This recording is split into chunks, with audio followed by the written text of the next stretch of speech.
Life has a funny way of showing us that what we believe to be unshakable can crumble in an instant. My name is Griffin Mitchell, and until 3 months ago, I thought I had everything figured out. I'm a UPS driver here in Phoenix, Arizona, where the scorching sun beats down on my brown uniform every day as I deliver packages across the suburban sprawl. It's not a glamorous job, but it's honest work that's allowed me and my wife Savannah to live comfortably in our modest 3-bedroom home in the Deer Valley neighborhood. Savannah and I met 8 years ago at a local coffee shop where she worked while pursuing her yoga teacher certification. I still remember how her hazel eyes lit up when she smiled, her auburn hair falling in gentle waves around her heart-shaped face. She had this contagious laugh that could brighten anyone's day, and her free-spirited nature perfectly balanced my more practical approach to life. We married after a year of dating, and for the past 7 years, everything seemed perfect. Savannah built up her yoga business, teaching at various studios across Phoenix, while I maintained my roots with UPS. We weren't rich, but we managed to save enough for occasional vacations, and even started planning for a family. Our life was simple but fulfilling, or so I thought. The first hint that something was off came on a sweltering Tuesday in July. I had just finished my shift and was checking our shared family account app, which we use to track expenses and our car's maintenance.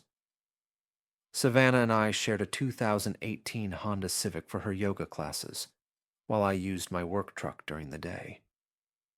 As I scrolled through the car's data, something caught my eye. The mileage readings seemed unusually high for her typical teaching schedule. Being a delivery driver, I'm pretty good with routes and distances. Savannah's usual circuit of yoga studios should have been putting about 100 miles a week on the car, but the GPS tracking showed nearly double that. At first, I brushed it off, assuming she had picked up new classes or was visiting friends. But something about those numbers kept nagging at me. That evening, when Savannah came home, she seemed different. Her usual warmth was there, but something felt rehearsed. She talked about her day, mentioning classes at Core Power Yoga and Sun Salutation Studio, but her timeline didn't quite match the car's GPS history I had seen earlier. The Civic had been parked for over an hour in an area of town where neither studio was located. "How was the new meditation workshop?" I asked, testing the waters. "Oh, it was amazing. The students really connected with the flow," she responded, but her fingers twirled her hair, a telltale sign of nervousness I'd learned over our years together. That night, as she slept peacefully beside me, I couldn't shake the feeling that something was wrong. The Savannah I knew was always open about her schedule, proud of her growing client base, and excited to share stories about her students' progress. But lately, she had become vague about her whereabouts, and her phone had become a fortress of privacy, always facing down when not in use. I'm not proud of what I did next, but my instincts as a delivery driver kicked in. The next day, I created a more detailed spreadsheet of her supposed teaching locations and compared them with the car's GPS data from the past month. The discrepancies were impossible to ignore. While she claimed to be teaching at Sun Salutation Studio on Tuesdays and Thursdays, the car was consistently showing up in a residential area near Paradise Valley. The worst part wasn't the numbers that didn't add up. It was the slow realization that the woman who had been my rock for 7 years, who knew every detail of my routes, and always packed my lunch with a loving note, was living a life I knew nothing about. The GPS data became my obsession, each coordinate telling a story that my heart wasn't ready to hear. As I lay in bed that night watching Savannah check her phone with that now familiar secretive smile, I realized that technology might have just handed me the key to unraveling a truth I never wanted to face. The GPS never lies, but people do, and my journey to discovering just how deep those lies went was only beginning. Little did I know that this was just the tip of the iceberg, and the coordinates silently logging in our shared car's system would lead me down a path that would change everything I thought I knew about love, trust, and the person sleeping next to me. The next few weeks became a blur of GPS coordinates and timestamps. I found myself living a double life, maintaining my normal routine as a UPS driver during the day, while becoming an unwilling detective by night. The more I dug into Savannah's movements, the more patterns emerged that didn't align with her yoga teaching schedule. One particular location kept appearing in the GPS history: 4287 East Paradise Palm Drive. The car would be parked there for hours, usually during times when Savannah claimed to be teaching private sessions at clients' homes. The address belonged to a luxury apartment complex called the Palms at Paradise Valley. I drove past it one day during my route, my heart pounding, as I realized this could be where all those missing hours were spent. But the GPS data wasn't the only thing changing. Savannah's appearance and behavior had shifted too. Her usual yoga pants and simple tops were replaced with more fashionable athletic wear. The natural makeup she'd always preferred gave way to more elaborate looks. Even her scent was different. She'd switched from her signature lavender essential oil to an expensive perfume I'd never seen before. Then came the gym membership receipt I found while doing laundry. Elite Fitness Club, a high-end gym nowhere near her usual yoga studios. When I casually mentioned it over dinner, Savannah's explanation came too quickly, too rehearsed. "Oh, they have amazing facilities for practicing new yoga sequences," she said, her hazel eyes avoiding mine. "Plus, they offered me a great deal as a fitness professional." I nodded, but my mind was already connecting the dots. The gym's location was just 2 blocks from that mysterious apartment complex. The GPS data showed regular stops there, usually for an hour, before those longer stays at the Palms. My investigation took an unexpected turn when I noticed a pattern in our joint bank account. Small charges from a coffee shop near Elite Fitness Club appeared regularly, always for 2 items, always when Savannah was supposedly teaching private sessions. She'd never mentioned meeting anyone for coffee. One night while Savannah was sleeping, I found myself staring at her phone on the nightstand. The screen lit up with a notification. "Lance, can't wait to see you tomorrow. Same time." It disappeared quickly, but the damage was done. Lance, a name she'd never mentioned, yet somehow felt like a ghost that had been haunting our marriage. The next day, I did something I never thought I'd do. I adjusted my delivery route to include a stop near Elite Fitness Club during Savannah's supposed training time. From my truck, I watched as she emerged from the gym, but she wasn't alone. A tall, muscular man with perfectly styled hair walked close beside her. They weren't touching, but their body language spoke volumes. The way she laughed, tossing her auburn hair back. It was the same genuine laugh that had made me fall in love with her years ago. They walked to the coffee shop I'd seen on our bank statements. Through the window, I watched them sit close together, their conversation animated and intimate. This wasn't a trainer-client relationship.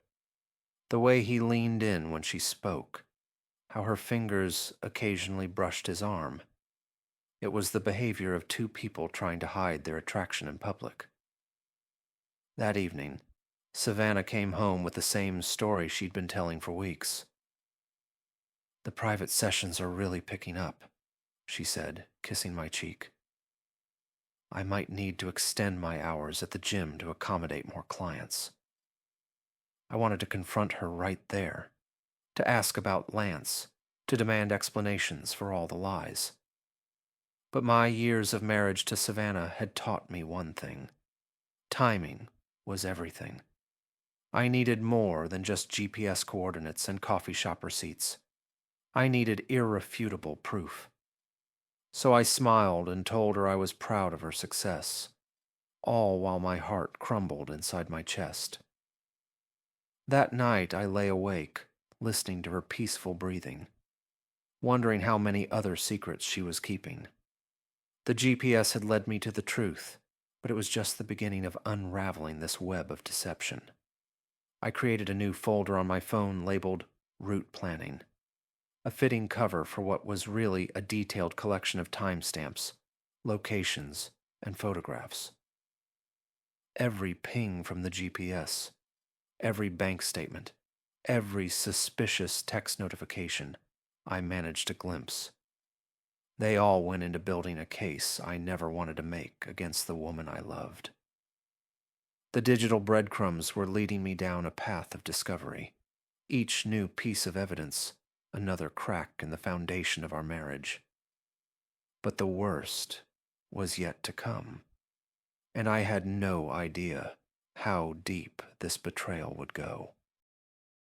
They say the truth sets you free, but nobody warns you about how much it hurts when it finally breaks through the surface. My moment of absolute clarity came on a Thursday afternoon, exactly 5 weeks after I first noticed those suspicious GPS coordinates. I had taken a rare day off from my UPS route, telling Savannah I had a dentist appointment. Instead, I parked my personal truck near the Palms, waiting to see if the pattern I'd documented would repeat itself. Like clockwork, our Honda Civic pulled into the complex at 2:15 p.m., exactly when Savannah was supposed to be teaching a prenatal yoga class across town. Through my research, I discovered that Lance Davidson was more than just a personal trainer. He was a recently divorced fitness instructor who'd moved to Phoenix 6 months ago.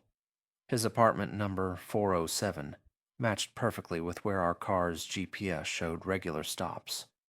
The pieces were falling into place with devastating precision. What happened next felt like watching a movie of someone else's life. Savannah, looking radiant in workout clothes I'd never seen before, walked hand in hand with Lance toward his building. They weren't even trying to be discreet anymore, sharing a kiss before entering through the lobby doors. My hands shook as I snapped photos with my phone, each click of the camera feeling like a nail in our marriage's coffin. But the real gut punch came through technology once again. Remember that family account app that first alerted me to the unusual mileage? Well, it had another feature I hadn't paid attention to before: location sharing for emergency purposes. That afternoon, while sitting in my truck, I watched in real time as Savannah's location remained fixed at the Palms for 2 hours and 43 minutes. During that time, I received a text from her.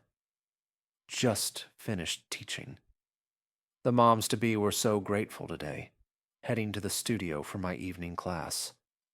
Love you. The timestamp on that message showed 3:30 p.m., right in the middle of her rendezvous with Lance. The disconnect between the loving wife, who still packed my lunches and kissed me goodbye each morning, and this person who could lie so effortlessly, was staggering. I found myself scrolling through old photos on my phone, trying to pinpoint when things had changed. When had her smile become rehearsed? When had "I love you" become just words? At 5 p.m., I watched them leave together. Lance's hand rested casually on the small of her back, a gesture I used to make. They stopped at their usual coffee shop, and through the window I could see them sharing what looked like an intimate conversation. Savannah's face was animated, her hands moving expressively as she talked, a side of her I hadn't seen at home in months. That evening, when she returned home, Savannah was humming while preparing dinner. Her cheeks were flushed, and she had that glow about her that I used to attribute to her love of yoga. Now I knew better. She told me about her amazing day of teaching, elaborating on details about students who didn't exist, classes that never happened. The prenatal class was so special today, she said, chopping vegetables. One of the moms is due next week. They all signed a card for her. I sat there, listening to her weave this intricate fiction, wondering how many other lies I had believed over the past months. The GPS data on my phone felt like it was burning a hole in my pocket, each coordinate a testament to her betrayal. Later that night, while she was in the shower, I finally gathered the courage to check her iPad, which was still logged into her email. There they were. Dozens of messages between her and Lance, dating back 4 months. Their correspondence started innocently enough with fitness advice, but quickly evolved into something more intimate. They had an entire secret language of emojis and inside jokes. They had even planned a weekend getaway for next month, disguised in her calendar as a yoga retreat in Sedona. The final piece of evidence came from an unexpected source. Our neighbor, Mrs. Peterson, who had been watching this drama unfold from her kitchen window, finally approached me the next morning. She had seen Savannah and that handsome trainer fellow meeting in our driveway late one night when I was working an extended route. According to her, they had seemed very comfortable with each other, very familiar. As I sat in our living room that night, surrounded by GPS data, email printouts, and photographs, I realized that technology had given me the truth I needed but never wanted. The coordinates didn't lie, the timestamps didn't make excuses, and the evidence didn't try to spare my feelings. Tomorrow, I would confront Savannah with everything I had discovered, but tonight, I allowed myself to mourn the death of what I thought was a perfect marriage, killed by nothing more complicated than a GPS tracker and a shared family app. They say timing is everything, and I chose a Sunday morning for the confrontation. Savannah was sitting at our kitchen island, sipping her morning tea and planning what she claimed was next week's yoga schedule. The sunlight streaming through our windows felt mockingly cheerful for what I was about to do. "We need to talk about Lance Davidson," I said quietly, placing my phone on the counter between us. The change in her expression was instant, like watching a mask slip for a fraction of a second before being hastily repositioned. Her hazel eyes widened slightly, but she quickly composed herself. "Lance, the trainer from Elite Fitness," she replied, her voice steady but her fingers tightening around her mug. "What about him?" I opened my phone's gallery and started laying out printed photos on the counter, one by one. Savannah and Lance entering his apartment, their coffee shop meetings, the intimate moments they thought nobody was watching. With each photo, I could see her carefully constructed facade crumbling. "The GPS never lies, Savannah," I said, opening our family tracking app. "Every coordinate, every timestamp, every location you've been to for the past 4 months. It's all here. Apartment 407 at the Palms, 3 times a week, always during your supposed yoga classes." Her face paled, but she still attempted to maintain control. "Griffin, I can explain. He's been helping me develop new fitness programs for my clients." I cut her off by placing her iPad between us, open to their email exchanges. "Is this part of the fitness program too? The weekend planned for Sedona, the late-night messages, the 'I miss you' texts." That's when the tears started, but they weren't tears of remorse. They were tears of frustration at being caught. I recognized the difference, because I'd spent weeks studying every nuance of her expressions, learning to distinguish truth from performance. "How dare you go through my private messages?" she snapped. anger replacing her initial shock. "You've been spying on me? Spying?" I laughed humorlessly. "Our shared family app showed me everything. The same app you used to text me lies about where you were while you were with him. Did you really think I wouldn't notice the mileage discrepancies?" "I'm a delivery driver, Savannah. Routes and distances are literally my job." She stood up, running her hands through her auburn hair, a gesture I once found endearing, but now recognized as her tell when preparing another lie. "It's not what you think, Griffin. Lance and it just happened. I wasn't looking for this." "Wasn't looking for this?" I pulled out more evidence. Bank statements showing purchases for new clothes, the gym membership, coffee for two. "You created an entire parallel life, Savannah. You crafted elaborate stories about prenatal yoga classes while you were in his apartment. You sent me loving texts while you were with him." The facade finally broke completely. Savannah sank back onto the kitchen stool, her shoulders slumping. "I didn't mean to fall in love with him," she whispered. Those words hit me like a physical blow. Love. Not just an affair, not just a fling, but love. The room seemed to spin for a moment as 7 years of marriage collapsed under the weight of that single word. "Does he know you're still packing my lunches?" I asked quietly. "Does he know about the little heart-shaped notes you leave in my work bag? Or are you just that good at compartmentalizing your betrayal?" She flinched at the word betrayal. "You don't understand. With Lance, I feel alive again. He sees me as more than just a housewife who teaches yoga." "I never saw you as just anything," I replied, my voice breaking slightly. "I saw you as my wife, my partner, my future. I saw every version of you, or at least I thought I did." The conversation devolved from there. Savannah alternated between defending her actions and attacking me for investigating her.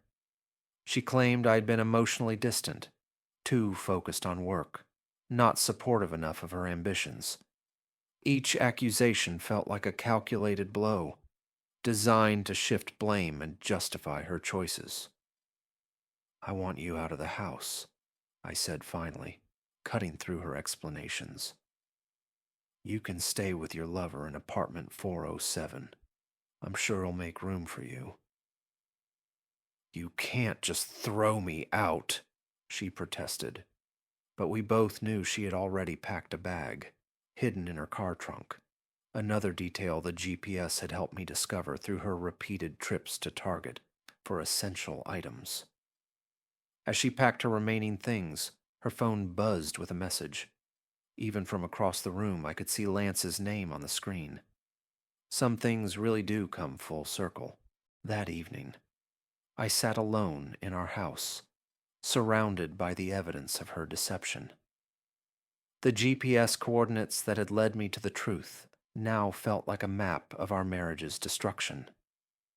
Each location marker was a reminder of how thoroughly she had deceived me, how completely she had transformed from my loving wife into a stranger who could lie without hesitation. The confrontation was over, but the real aftermath was just beginning. As I looked at our wedding photo still hanging on the wall, I realized that technology had given me the truth, but it couldn't help with the healing that would need to follow. News travels fast in suburban Phoenix, especially when it involves infidelity.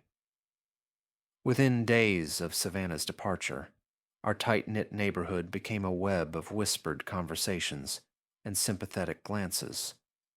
What surprised me most wasn't the speed at which the story spread, but the number of people who had noticed something was wrong long before I did.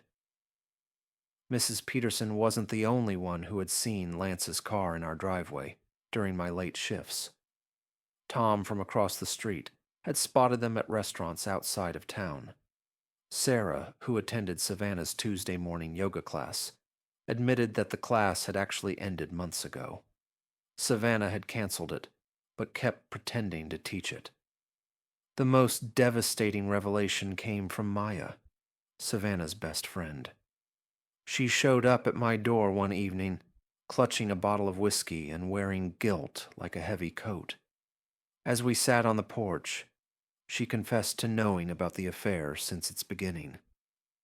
"I tried to talk her out of it," Maya said, pouring us both a drink. "I told her she was making a huge mistake, that you were a good man. But she was convinced she had found her soulmate in Lance. She said you and she had grown apart, that Lance understood her in ways you never could." I took a long sip, letting the whiskey burn away some of the bitterness. "Did she tell you about all the lies? The fake yoga classes? The GPS coordinates she tried to hide?" Maya shook her head, looking genuinely shocked. "She told me you were always working, that you were too busy to notice her. I had no idea about the elaborate deception. Griffin, if I had known the extent of it." "But that's the thing about betrayal. It rarely travels alone. It brings with it a whole convoy of smaller deceptions, each one designed to protect the main lie. Savannah hadn't just deceived me. She had created an alternate reality and sold it to everyone around us. The ripple effect touched every aspect of my life. My UPS routes became uncomfortable as customers who knew us as a couple asked about Savannah. The local coffee shop where we used to have Sunday brunch now felt tainted. They had seen her there with Lance, sitting at our usual table. Even the grocery store became a minefield of memories and awkward encounters with mutual friends. Social media made everything worse. Despite blocking Savannah, I couldn't escape the reality of her new life. Friends would inadvertently share photos where she appeared in the background at local events, always with Lance by her side. She had seamlessly transitioned into her new life, while I was still struggling to understand how our old one had crumbled. The GPS data that had exposed her betrayal became evidence in our divorce proceedings. Her lawyer tried to paint my tracking of her movements as invasive, but the judge was more interested in the fact that she'd used our joint accounts to finance her affair. The time stamps and location data proved she had been lying under oath about when the relationship began. 1 month after the confrontation, I received an unexpected visit from Lance's ex-wife, Jennifer. She had heard about our situation through mutual acquaintances and wanted to share her story. Over coffee in my kitchen, she revealed a pattern that was eerily familiar. Lance had been her personal trainer too, had pursued her while she was married, had promised her a more exciting life. "He has a type," Jennifer explained, showing me old photos that could have been Savannah's twins. Fit, athletic women with auburn hair and ambitious spirits. He finds women who are committed but slightly unfulfilled, convinces them they're settling for less than they deserve. It's a game to him. I listened to Jennifer's story, feeling a strange mix of validation and deeper hurt. Savannah hadn't just fallen for any man. She had fallen for a practiced predator who specialized in destroying marriages. The GPS coordinates that had led me to discover their affair had also uncovered a pattern of behavior that went beyond just my marriage. The community began taking sides, as communities often do. Most supported me, seeing through Savannah's attempts to rewrite our marriage history. Others, mainly her yoga students and newer friends, bought into her narrative of feeling trapped in a loveless marriage. The truth, as usual, was somewhere in the middle, but it didn't matter anymore. What hurt most was discovering that some of our closest friends had suspected something was wrong, but had chosen to stay silent. They had seen the changes in Savannah, noticed the inconsistencies in her stories, but had decided it wasn't their place to say anything. Their silence had enabled her deception to continue longer than it should have.